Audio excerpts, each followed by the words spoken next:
याविषयी मी उद्या बोलेल. हो, नक्की बोलेल. महत्त्वाचं आहे. काल एका 25 वर्षाच्या युवा बेरोजगार IT इंजिनियरनी सुसाईड केलं, आत्महत्या केली. काय वाटलं असेल त्या आईला, वडिलांना ती आरती उचलताना, त्या स्मशानभूमीत तिथं आरती देताना. किती म्हणजे सामाजिक तर द्या सोडून, पण स्वतःबद्दलचं सुद्धा किती अनफॉर्च्युनेट वाटत असेल. मित्रांनो, तुम्हाला सांगतो, कधी-कधी आपल्याला मरायचं नसतं. आपल्या आतलं काहीतरी संपवायचं असतं आपल्याला. म्हणून ती एक म्हण आहे, की ज्याला आत्महत्या जरी करायची आहे, त्याला समुद्रात टाकलं तरी तो लगेच पोहायला लागतो स्वतःचा जीव वाचवण्याकरता. ॲक्च्युअल आत्महत्येच्या आधी 10 वेळा प्रयत्न केलेले असतात. शेवटी कुठेतरी आत्महत्या होते. का तो स्वतःला वाचवायला जातो माणूस? कारण निसर्गानेच तुम्हाला एक सर्व्हायव्हल इन्स्टिंक्ट दिलेली आहे स्वतःला जिवंत ठेवण्याकरिता.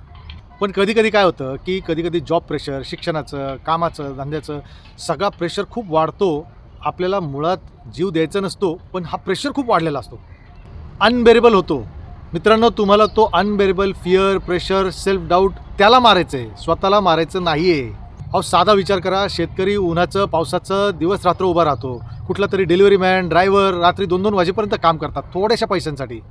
आणि आजकालची युवा खोट्या सोशल मीडियाच्या सुखासाठी खरा संघर्ष टाळतात आणि स्वतःचं जीवन संपवतात. माझं एकच सिंपल म्हणणं आहे, don't fight with yourself, fight with what is hurting within you.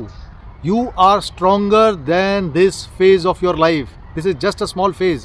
Cross it, move on, keep going. ईश्वर त्या सर्व आईवडिलांना ह्या कठीण परिस्थितीतून बाहेर येण्यासाठी शक्ती देवो. नमस्कार, मी तुमचा बिझनेस मित्र तुषार शिंदे. जय महाराष्ट्र.